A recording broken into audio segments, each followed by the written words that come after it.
What's up, and welcome back to the Kinda Funny Screencast, an emergency Kinda Funny Screencast. Of course, I'm Tim Geddes, joined by the new face of video games, Blessing Adeoye Jr. What's up, Tim? I'm very excited to be here. I think this is my second screencast appearance in the last 7 days, and I'm happy to be on youtube.com/kindafunny even more than I usually am. Always good to have you. And of course, it's also always good to have the returning champ, the Canadian tuxedo mask himself, Matt Rorabeck. Yo, what up, Tim? How are you? I am fantastic. Very fantastic. And very excited to talk about all this and excited to welcome for the very first time on the Kinda Funny Screencast. And correct me if I'm wrong, I think the first time on a Kinda Funny podcast proper ever. Live in Matt person. Batson. Yo, as in Michelle Yo. There we go. And I do want to give a shout out to hot start. For this we had to have the Matthews, of course. Couldn't get anyone named Daniel, so you got two guys named Matthew. Thank you. Which I really love. No, but I was saying this is an emergency screencast, and it really was. This weekend I saw this movie. I know that Blessing saw it as well and was like high on it, and I'm like, okay, cool. The moment I left the theater, I was like, I need to talk to people about this movie. And then I was separately talking to both the Matts, and they're like, okay, if y'all are doing a screencast, I need to be on it. And I'm like, you know what? We're making it happen, and we're about to record this damn screencast. So I'm very excited that today we are talking about everything, everywhere, all at once. Now, I want to be very, very, very clear to everyone. We are going to be spoiler free until we make it very clear that we're going to be spoiler filled. I want to go around the table and see what all of us thought. But first, let me tell you, but this is the Kinda Funny Screencast, and each and every week we get together to talk about the latest in TV, movies, and trailers. Of course, you can get it on youtube.com/kindafunny or roosterteeth.com. You can also get it as a podcast by searching your favorite podcast service for Kinda Funny Screencast. It will be right there for you. If you wanted to get the show ad-free, if you wanted to watch live as we record it, you got to go to patreon.com/kindafunny. Just like our Patreon producers, Molecule, Fargo Brady, Pranksy, and Anonymous have all done. We have been doing a whole bunch of reviews. Blessing was alluding to this earlier, but Sonic the Hedgehog 2, the movie review, is live now. You can go check that out. And we are doing our weekly Moon Knight reviews, which is very exciting as well. Rorabeck, I'm very jealous that you have already seen 4 episodes of Moon Knight. I have. I will not spoil any Moon Knight here, but you want a little tease? Just tell me, does it stay as good as it's been so far? Yeah, you know what, you guys, I was back and forth on it. Those first the first episode I really loved, and then 2 and 3 I kind of went like, the tone of this is weird, but I'm kind of into it, but I don't know if I love it. And then episode 4 I thought was phenomenal, and like I understood why they gave us 4 episodes, and I cannot wait for you guys to get there. It's awesome. So. That is awesome. And also, I got to do the shout out, of course. Go check out the Untitled Movie Podcast. And thank you. What's the other one? Oh, me? Untitled Movie Reviews. Yeah. Untitled Movie Reviews. Yes. Yeah. Go check it out for a ton of other fun stuff there. But anyways, let's get into it. Everything, everywhere, all at once. Blessing, what did you think about it? Oh, you're muted. Oh. He's speechless. In another universe, he's not muted. He's hella muted. Blessing entered the muted universe. Oh, no, he doesn't know what's going on. There he is. Hello. There he is back. I've never had that happen before. I was just on permanent mute. Like the thing was red, and I was like tapping the unmute button. It just wasn't happening, and I don't even know when it transitioned. But the movie's fantastic. Don't worry. Absolutely loved everything, everywhere, all at once. This was like the most I've laughed in a movie theater in a very long time, and at the same time, probably the most engaged I've been with a movie in a movie theater in a very long time. In the way that the way they go about establishing what's happening in the world, and the way they go about establishing the rules, and like the way they play around with the rules, and the way they like re-explain things because there's a lot going on, I thought was all done phenomenally. Like at no point did I feel like it ever felt like it was too much, even though they try to take it there. Like they really established like the central theme of the movie and the central concept of multiverse, right? And like they take it to the utmost extremes that they can, but by the time they get there, I really enjoyed the places they took it. I thought like in a movie like this, where it is like such a weird ethereal concept that we've seen played with around a lot, especially lately between Marvel stuff and other stuff, right? Like it is so easy to break the rules, and it is so easy to establish one thing and then go, all right, but for the sake of comedy or for the sake of narrative, we're gonna break that rule and like, you know, time is gonna loop around on itself or do some weird thing.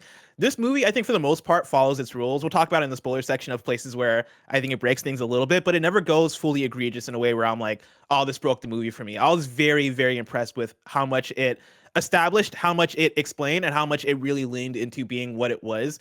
And outside of all that, right, like I was really impressed by how good and funny the writing was. Like it has the Marvel movie effect of being very serious when it wants to be, and being very heartfelt when it wants to be, and being a very really phenomenal action movie when it wants to be, and then also having just phenomenal jokes, phenomenal bits, like keeping levity throughout in a movie that also has its serious moments. I was very impressed by that. I would say that it even goes far and beyond what even Marvel movies do with that. And again, we can talk about more about that later.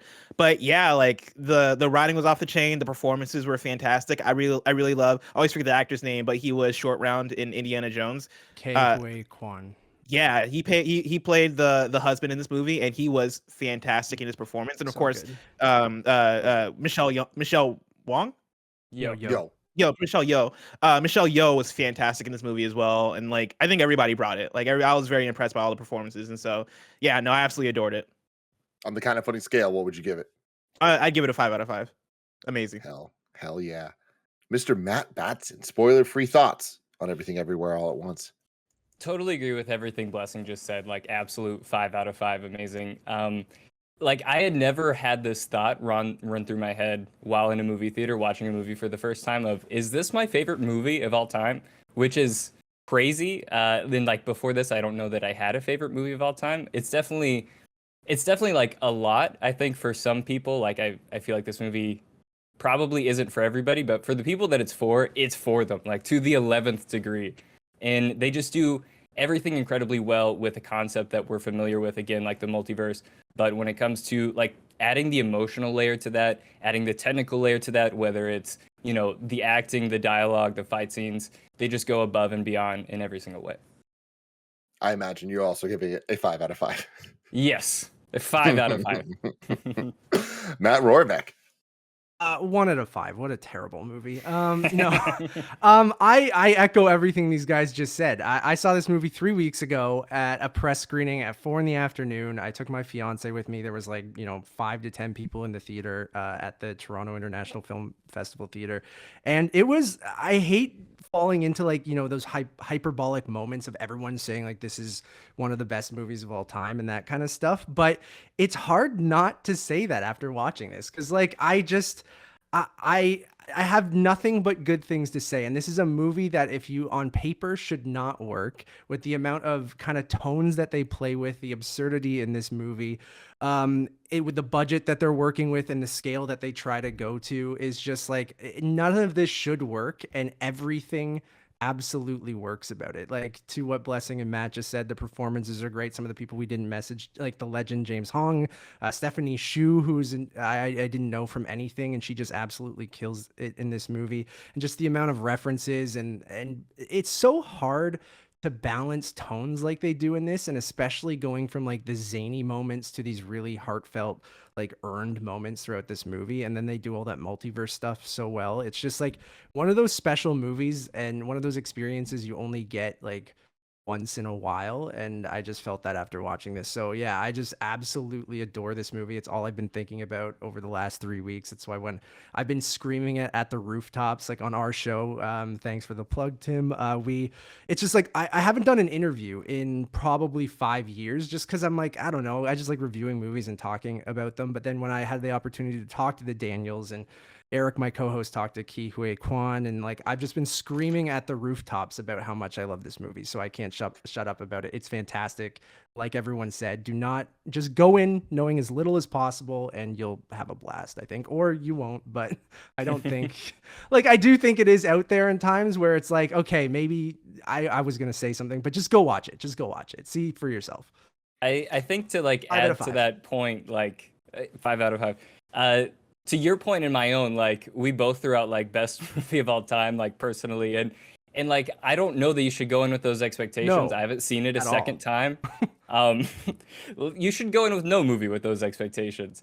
But like just the fact that I thought that, and again, like I have a very just bonkers out there kind of sense of humor, so I think if you're into that sort of stuff, this is the movie for you. That's the thing that caught me too, is that I think this movie's sense of humor is so perfect, and I don't know if it's the thing of it's that good or if it's just so much my That's sense of specific. humor. Yeah. Like there's a few jokes that I'm gonna reference when we talk about spoilers, but there were a few jokes where I legitimately like I was dying laughing in the movie more so than I ever do in a movie theater. And then even as I was walking out of the movie theater, I was turning to my friends who also watched the movie, and I was like, y'all, when they got to this scene and did this thing, I was crying laughing as I was trying to explain the joke. Yeah, like that's how funny some of the bits are, and it's so goofy and it's so dumb, but yeah, like it does such a good job of balancing itself and its tone that really impressed me. And I had the same thought like halfway through the movie about like, damn, is this going to be one of my favorite movies of all time? And I think for me, it's probably still up there. I think the one thing that held it back for me was the last third of the movie. I felt got a bit long in its tooth in the way that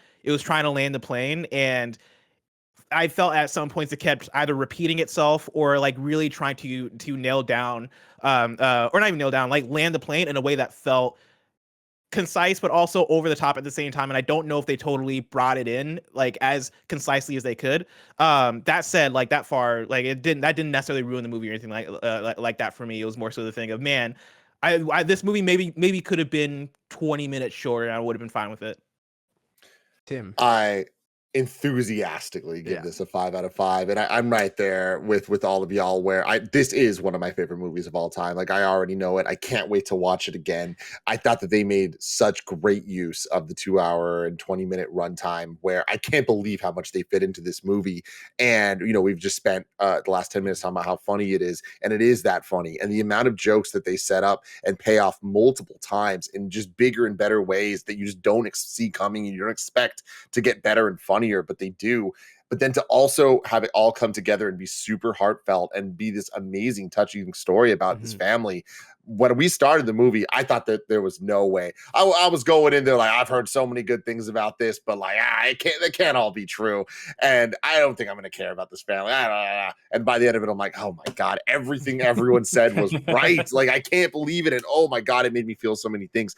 The best piece of advice I can give to anyone is this is one of those movies that you need to go in just as blind as possible. Do not watch a trailer. I was lucky enough that all I knew going in was that people loved it, and specifically people like you guys loved it. I didn't see a trailer. I didn't even know it was about multiverse. I didn't know that at all. So me and Gia went in right after I saw it, and I'm like, Tim, you need to see this movie. But I was almost like, I just want people to go see. Oh my God, it was so damn perfect, and I'm upset that Cameron Kennedy hasn't had the chance to see it yet, because I wanted to have him on this as well, because like he has that creative mind that I feel like is going to really appreciate this movie for what it is. But yeah, I could not recommend it enough. Like I honestly, this is the type of movie that you're going to want to go see to be able to tell other people you need to see this. Like this is one of those movies that like is going to be such an easy recommendation to so many people that you know. And I tweeted this, but as I was watching the movie, I could not believe how much it reminded me of the things I love most about the original Star Wars trilogy, the first Matrix movie, Scott Pilgrim versus the World, the MCU as a whole, like all of these things that I love more than anything else in the world. And it's all somehow in one original IP, new movie from some directors I've never heard of. Like it utterly blew my mind. You didn't see the Harry Potter farting corpse movie? No, I haven't. But now, guess what I'm doing this weekend? Definitely. But before we move on, real quick, let me tell you about our sponsors. Shout out to MapleStory for sponsoring this episode. After 17 years of rich MMO gameplay wrapped in a unique 2D side-scroller, MapleStory is ready to proudly lean into its cute pixelated aesthetic. The aggressively cute campaign aims to showcase the unexpected juxtaposition of cuddly, smiley characters with rich, multi-layered MMO gameplay. The campaign focuses on telling a story of immense character customization, a vast array of weapons and mounts to choose from, a seemingly endless horizon of lands to explore and battle, all while dealing huge amounts of damage to monsters of all shapes and sizes. I know a lot of people out there love MapleStory, so hey, Come check out this armed and adorable campaign. This is your world. With over 40 classes and thousands of cosmetic customization options, you can play how you want, and there's just so much good stuff. 18 years of content, no signs of slowing, means you'll never get bored. You can go to maplestory.nexon.net. That's maplestory.nexon.net for more, or you can just click the link in the description. This episode is brought to you by MeUndies. I love MeUndies. You guys have heard me talk about MeUndies for years at this point. I'm always wearing the MeUndies shirt, the MeUndies lounge pants, the MeUndies undies, the MeUndies socks. I can go on and on and on. If MeUndies putting out a product, chances are Tim Geddes is wearing them. The MeUndies membership is literally designed to make your life easier with free shipping and returns on every order, savings on virtually everything they make, exclusive sales, and early access to their newest stuff. There's kind of no reason not to join. Get super soft undies, bralettes, or socks shipped directly to your door and live a more comfortable life knowing you always have what you need at your fingertips when you step out of the shower. MeUndies has a great offer for all of you. Any first-time purchasers, you can get 15% off. For a limited time, if you sign up for their free-to-join MeUndies membership, you can get 25% off your first membership item. To get 25% off your first membership item or 15% off your first order and 100% satisfaction guarantee, go to MeUndies.com/KindaFunny. That's MeUndies.com/KindaFunny. And now we're about to go full spoilers, okay? Full on spoilers from here on out. I do not recommend anyone listen to this. I would like to say definitely go see it in theaters. Like, it's not because it's like, I mean, it is a big spectacle, but it's not like a big blockbuster spectacle. It's because of like the audience experience. Yes. And just, man, like, go at a good time where you're going to get a good crowd and like just laugh and enjoy and experience like just the insanity together. Well, jumping off of that, actually, just real quick, I wanted to say, and now let's just say it, full spoilers from here on out. Please, if you have not seen this movie yet, do not keep watching this. Do not ruin this movie for yourself. Go watch it in theaters.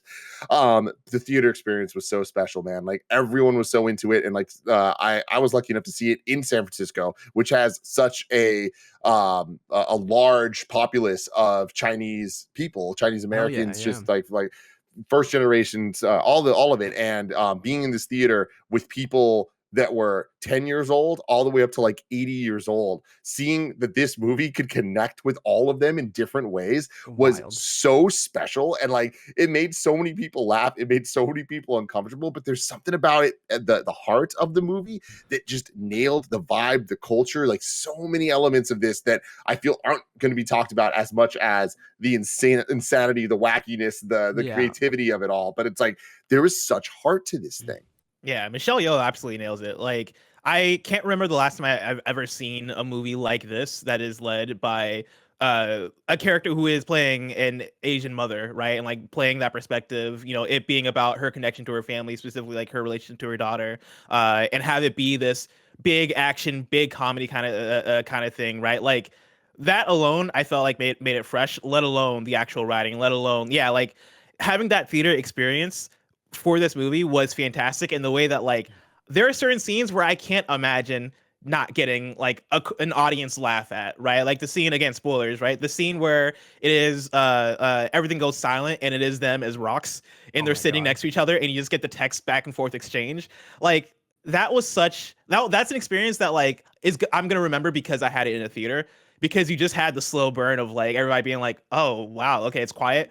Oh, that's hilarious. Like all of us just like reading together and laughing at it and having that reaction is so special. This movie rocks. 100%. But that moment is at the perfect moment too, because the movie is such like a sledgehammer to the face that moment is this moment to kind of breathe and just like read and just kind of sit there with those rocks. And it's such like a weirdly beautiful, weird moment that it comes at the perfect time in the movie, and you just start crying uncontrollably too. Yeah. You're like, this is just so beautiful. It's rocks with googly eyes and text over it.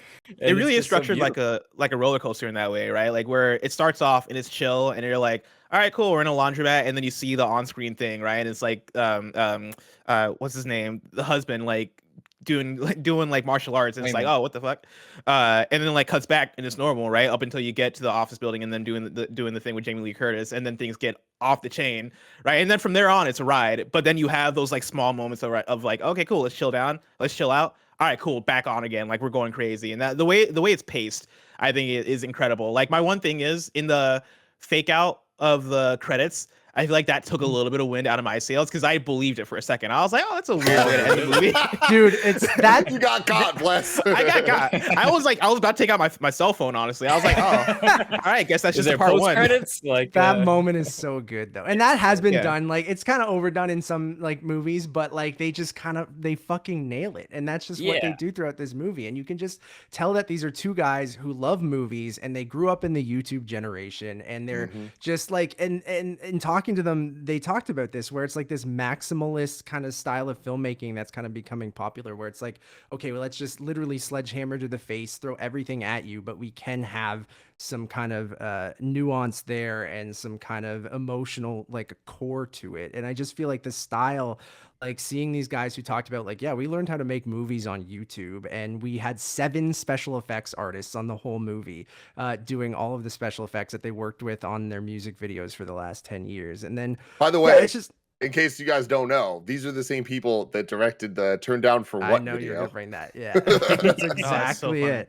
That's like it would just cross like 1 billion views or something, or 10 billion even on YouTube. But like, I don't know. I just love the style of the movie. Like like I said at the beginning, I can't believe how they were able to take all these kind of references. Like we can mention some of those. Like you can go from fucking Ratatouille to 2001: A Space Odyssey to They Wong do Kar high Wai and low to- so well. Like Yeah. it's Yeah. just like all these references, Jackass with the paper cuts. Like it's just like all these references to these movies that should not work, and it's just like a blender. And then on top of that, the filmmaking. Like I'm a sucker for things like switching aspect ratios. Like I kind of love so that when much. it's used in like a thematic way in a movie, and to go from the action sequences down to like 239, where the more dramatic moments are in 185, and then you have like the flashbacks Home and that video. home video 16 millimeter like 4:3 kind of things, like that stuff I'm a sucker for. How they use the chapter based storytelling and the fake out credits, like it's oozing with style, but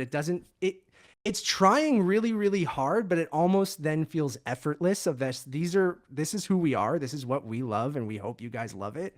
And we don't really care. We'll put hot dog fingers in here. We'll put Oh my raccoon. God. The hot dog fingers is a joke I was talking about that like had me laughing hysterically. Like when Yeah. they do when they ask the question of like what the fuck happened in this universe, right? Where like people have the longer fingers and they show the like the musical, prehistoric. Yeah, the musical. Oh, the prehistoric. Oh, okay. with Yeah, the- prehistoric yeah, stuff yeah, where it's like the, The gorilla last- for all intents, yeah, like with thumbs or with thumbs, like regular with the hot fingers. dog fingers beating up on the regular Yeah. regular fingered gorillas. That had me in stitches. I was dying laughing, and then like trying to describe it afterwards. Again, I started dying laughing. Like that got me.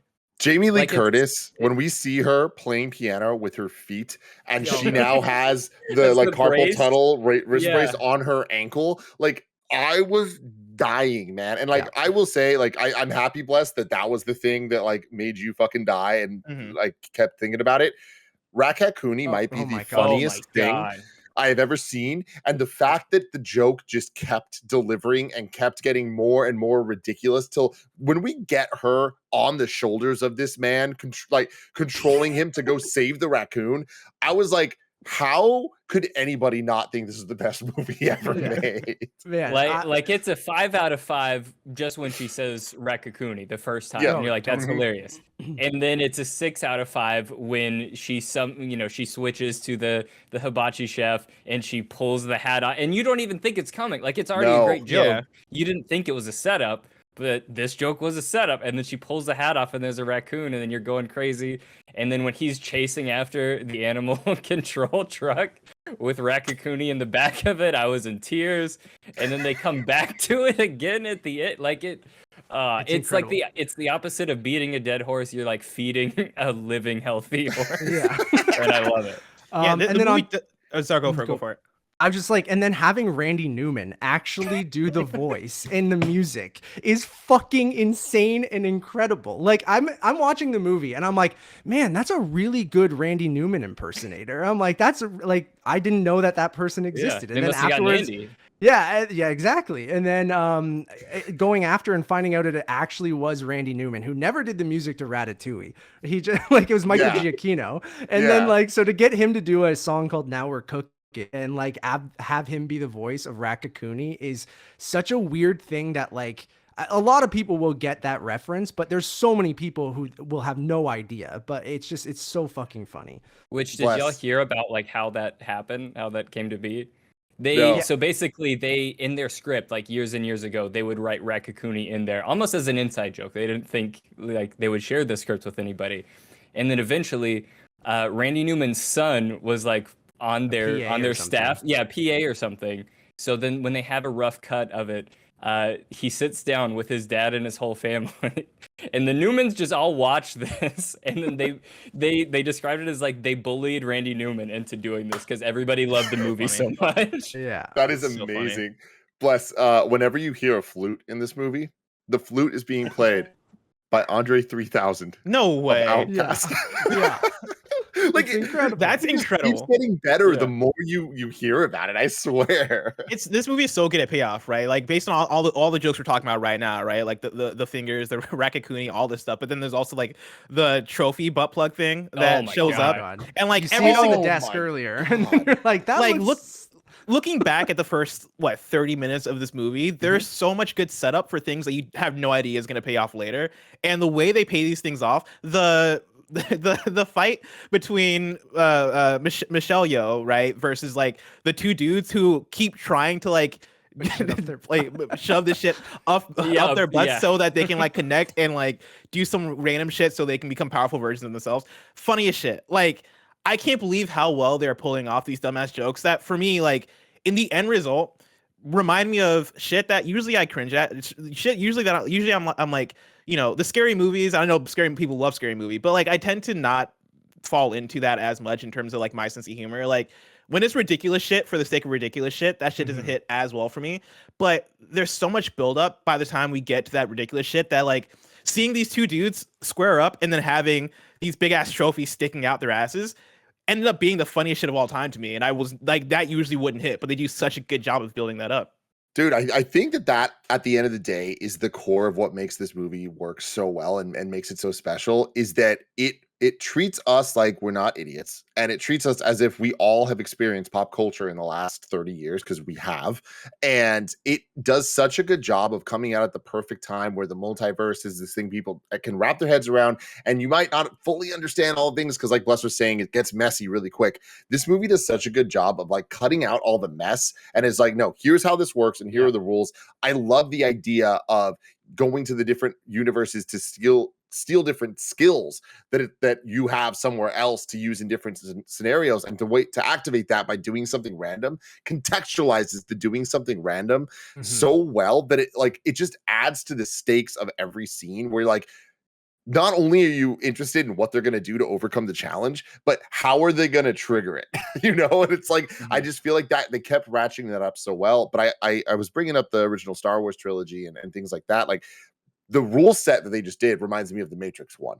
Like the when they're in the tax office for the first time, and like she's like getting the messages in her earphones Bluetooth and stuff, like that was straight up like the scene in the Matrix when like he's first getting contacted by Morpheus, right? Like they're having so much fun with that, but then for it to just the movie to go so quickly from, okay, we're setting up this villain, oh shit, the villain's your daughter, to then having them square off, her being this omnipotent being that like has control of the multiverse, like that is some fucking phase 4 like MCU shit, but they handle it effortlessly because they handle it directly. And for the movie to continue on, like I just can't believe how much narrative content they got in this 2 hours and 20 minutes. Like it really felt like what other movies would take like 3 to 6 movies to accomplish. This one was able to do, I think, better because it just ironically kept it simple while throwing everything in the kitchen sink at you at once.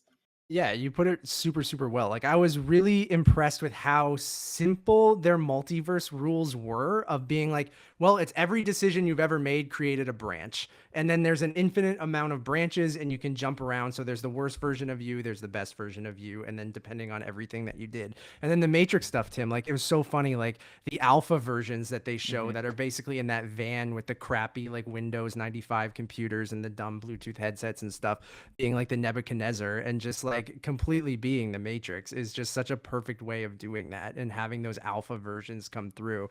And then yeah, going to Ke Huy Quan too, of like him being like, for a guy who hasn't really been in a movie in 20 plus years, for him to come out and give the performance he does, as well as on top of Michelle Yeoh, but like I just think he crushes it. But yeah, going to that multiverse stuff is just like, I can't believe how simplified it was. Like I would suggest anyone to see this, and you don't really need to know about the multiverse because they set up their rules so well. And I can't believe it has a rule set to where when I try to think hard about it, it still works. Like there's so many instances where I'm thinking about Marvel and I'm thinking about like, all right, how did Captain America deliver back all the Infinity Stones? Like how, like there's so many things we think about when it comes to Endgame where we just had to tell ourselves, don't think too much about it. It is what it is. It's fun. It's goofy. It's Marvel. Let's just roll with it. And here I did have the question immediately when they showed that it was her daughter who was this evil being, right? I was like, really, isn't that too easy? And then they explain it and I was like, no, that makes perfect sense. Like, you know, there's an alt version of you that did like that did figure out time travel, or not time travel, but like multiverse travel or whatever, right? And when like she experimented on her daughter, that's why she's after you. Like the more and more I thought about it, the more and more I'm like, no, this makes sense. Like there are only a few things here and there that are like the tiniest things that like I throw away as like, oh, that's a movie, who cares? Like when she brings in the version of herself that like has really good, like, is it like pinky kung fu? I forget if it's the pink or the thumb. Yeah. But like I think it was the pinky, right? Like she has pinky kung fu and she can like knock people out with pinkies. I was like, all right, but like isn't this version of her like still her own body? Like her pinky shouldn't be that strong. But then I was like, what the fuck am I talking about? Like we're this far gone, it doesn't matter anymore. Like let's just go with the ride. Matt Batson, when the pinky flexed. Yeah. How did that make you feel? Strong. It made me feel really strong. I was hyped. Like I was ready. It was like she just powered up to a whole new level. But no, again, I think like speaking again to the style of the movie, I feel like it plays in so well to describing the rules. Like they're so smart about how they use style and flash and all that stuff. It's not like jingling, you know, some shiny keys in front of a baby. No, it's like they're describing to you how it all works with like in very interesting ways. Like with going back to like the gorilla with the hot dog fingers taking out the last like they didn't need to do that. Like they were but they just felt like doing that, along with the line of like, oh, she's outside of a reality of the human anatomy. And it's just the little stuff like that, or even just the interface that they all use in their fake Nebuchadnezzar, where they're showing she branched from here to here, she branched from there to there. It's just all so smart. Or even when she's essentially like downloading her abilities of like the singer, and then it shows up on their computer like, oh, enhanced breathing, all this, and it just happens in just like these quick like rat-a-tat-tat ways, just throughout the whole movie, that you never feel left behind. I think that's part of what makes the humor so good, is that I think they're hitting humor on multiple levels for each joke, where if they just did the fingers thing, and like they didn't need to explain it, right? If they just lean into like, no, this is just a multiverse that has weird ass fingers, I don't think I would have found that funny, really. I think the thing that made that funny each time to me was them showing the gorillas killing each other, because I was like, oh, that's hilarious. And then every single time I would see the long fingers, I would think about the gorillas, and that's for me what made it hilarious. It was the explanation of how we got here. And I feel like so many of the jokes just did a good job of hitting like different types of humor to where now it works for anybody and everybody, because like they're finding things that work for each different type of sense of humor. And again, it's not just like with the layers. It's not just that they have hot dogs for fingers. It's that she's also in a relationship with Jamie Lee Curtis that isn't going well. They're having problems. I know. And that's what's wild. Like for them, the payoff of that, of the like the emotional, tender moment they share, where she's stroking her face with her foot and stuff like that, where I'm just like, how am I feeling anything here? How is this working at all? But it absolutely does, and it's wild. You know, we keep talking about how like this movie's just such a celebration of movies, and you bring it up the whole like these are clearly people that grew up with YouTube and the internet. Like it does feel that way, where I feel like the entire thing is shot almost like a bunch of 3-minute YouTube shorts made by the best to ever do it, that are just backed up next to each other, that are telling a story. And it really works because it kind of makes every single moment feel like it is the most important moment of the movie. Like most people are like, oh, long movies, like when's the best time to go to the bathroom? There is no good time to go to the bathroom in this. Like literally, no matter when you skip a scene for this movie, you're missing something that is worth seeing. And I think that is a testament to the quality throughout the entire thing, that like There everything builds on itself. Everything is trying to make you laugh and trying to make you feel. And in the spirit of the celebration of movies thing, I love when you look at the core cast, like just the even just the main family. First off, add Jamie Lee Curtis to it, and you got Sure, yeah. no matter what, that's going to be fire. But you look at this, and it's so many generations of iconic actors, right? Like having like Short Round in this, the dude from the Goonies in this, making his return and absolutely kicking ass. But then Michelle Yeoh, the references to Crouching Tiger, Hidden Dragon are amazing. Having Stephanie essentially having her like debut here. It's just so cool that there's like, and then of course the grandpa, which is James just like Hong, James Hong, one of the most iconic actors ever, I would say. Shout out to Balls of Fury. But I just can't believe how many generations they have of these iconic actors and are able to kind of celebrate that via this movie, via the use of multiverse stuff, but also just kind of like having them as a family, you know?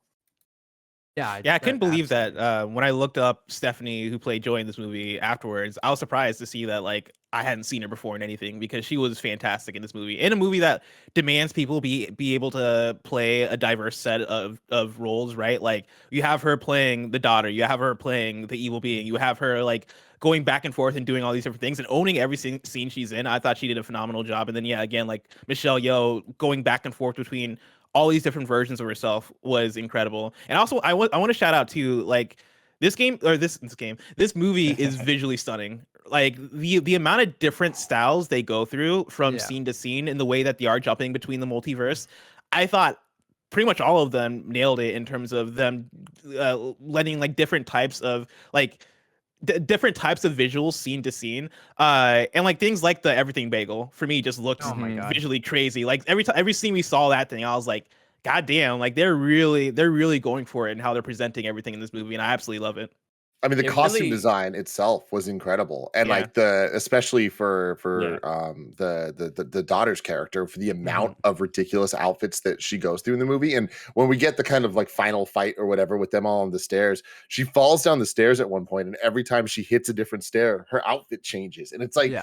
That's the type of shit where it's like it didn't need to happen, but for this movie, it absolutely did. Like every single thing had to be perfect, and like the things that they use as weapons in this movie, like they set such a great standard in the beginning with them. Just like fuck it, we're fighting with giant dildos, like, and that shouldn't be funny because we've seen it before. I think it was Matt saying this earlier about a different scene. Matt, you know, one of the Matts saying about a different scene, but it's just like we've seen this. It shouldn't be that funny, but just the way that it all comes together is so hilarious.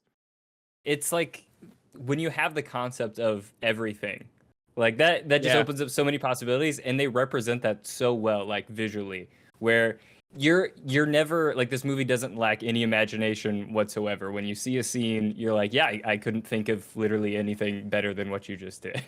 The sign flipping translating to her flipping around the shield, so good. The editing in this movie is incredible. Like the match cutting, which Blessing just brought up, where they're cutting between these two universes, and the thought process that would have need to be put in place for that, of designing it from, I don't even know how you write that in a script, but like to jump and design that where your one action sequence is jumping into another one and then another one and another one is just absolutely insane. And the editor on this, I mean, gotta give that guy a shout out. Like I feel like it's one of the best edited movies I've seen in a really long time.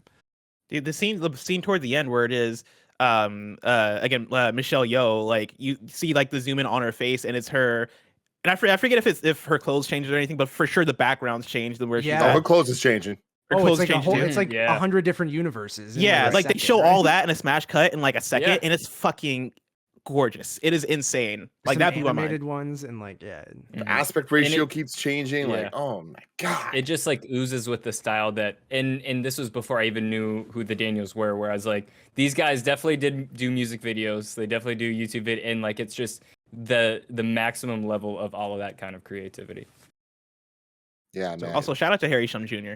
Oh, dude. When they had him, I was just like, these motherfuckers. Like, they got everybody. And the fact that he was part of the Rakakuni joke. God bless you, Daniel. So God good. bless you. Well, that has been this episode of the Kind of Funny Screencast. Again, if somehow you haven't seen this movie and you've made it this far, I don't know if anything we said would make you want to watch it more. You should still go less. see it. If that made any sense, but It didn't make any sense. Yeah. You should go watch it, find out about these hot dog fingers. But until then, Matt Rorabeck, where can people find you? You guys can find me on all those social medias at Matt Rorabeck, and you can go listen or watch the Untitled Movie Podcast and Untitled Movie Reviews on YouTube and podcast services everywhere. We also have a review of Everything Everywhere All at Once. Like I mentioned, we have interviews with the Daniels and Ki Hui Kwan over on the Untitled Movie Podcast feed. The best place, just one-stop shop over on Letterboxd, Untitled_movies. All of our crap is over there. So if you like movies, be on Letterboxd and go follow us there. And Matt Batson, first off, thank you so much for coming last minute. Of Second course. off, congrats on your first ever Kind of Funny podcast of any Hell shape yeah. or sort. Thanks and so where much for can having people me. find you, man? We'll definitely go to tiktok.com/kindafunny. See all the great stuff we're cooking up over there. Yeah. Kind of Funny You can Games. find me. Kind of Funny Games. My bad. Roger handles that side of it. And then you can find me on social media at Matt S. Batson. And of course, go to twitch.tv/GinoVII. That's definitely me, and you should go there. Sure. I love it. I love it. Shout out the boy. All right, everyone. Till next time, I love you all. Goodbye.